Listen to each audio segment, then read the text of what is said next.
എല്ലാവരും ഒരു ദിവസമെങ്കിലും കത്രിക ഉപയോഗിച്ചിട്ടുണ്ടാകും. കട്ടിയുള്ള പേപ്പർ മുറിക്കാൻ, തുണി വെട്ടാൻ, വീട്ടിലോ സ്കൂളിലോ എല്ലാവർക്കും സഹായിയാണ് കത്രിക.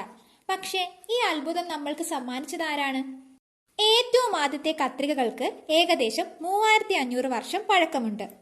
ഇവ ഏകദേശം BC 1500-ൽ പുരാതന ഈജിപ്തിൽ നിന്നാണ് കണ്ടെത്തിയത്. ഇന്നത്തെ കത്രികകളുടെ നടുവിൽ ഒരു ആണി കണ്ടിട്ടുണ്ടാകുമല്ലോ. അതിനു പകരം അക്കാലത്ത് ഇംഗ്ലീഷ് അക്ഷരമാലയിലെ C എന്ന അക്ഷരത്തിന്റെ ആകൃതിയിലുള്ള ഒരു സ്പ്രിംഗ് ഉപയോഗിച്ചാണ് കത്തികൾ പരസ്പരം ഘടിപ്പിച്ചിരുന്നത്. ഈജിപ്ഷ്യൻ രീതിയിലുള്ള കത്രികകൾക്ക് X ആകൃതി ഉണ്ടായിരുന്നില്ല, മറിച്ച് ഒരു വളഞ്ഞ ലോഹ കഷ്ണം പോലെയായിരുന്നു അവ. ഇന്നത്തെ പോലെ X ആകൃതിയിൽ നടുവിൽ ആണിയുള്ള കത്രികകൾ ആദ്യമായി ഉപയോഗിച്ചത് റോമാക്കാരാണ്. പുരാതന കാലത്തെ കത്രികകൾ വലിപ്പം കൂടിയവയായിരുന്നു. ഇന്നത്തെ പോലെ വിരലുകൾ കൊണ്ട് പിടിക്കുന്നതിനായി ദ്വാരങ്ങളും അക്കാലത്തെ കത്രികകളിൽ ഉണ്ടായിരുന്നില്ല.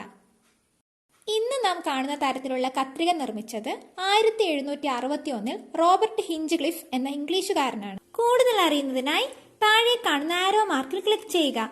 ഇതുപോലുള്ള രസകരമായ വിവരണങ്ങൾക്കായി ഈ ചാനൽ സബ്സ്ക്രൈബ് ചെയ്യൂ.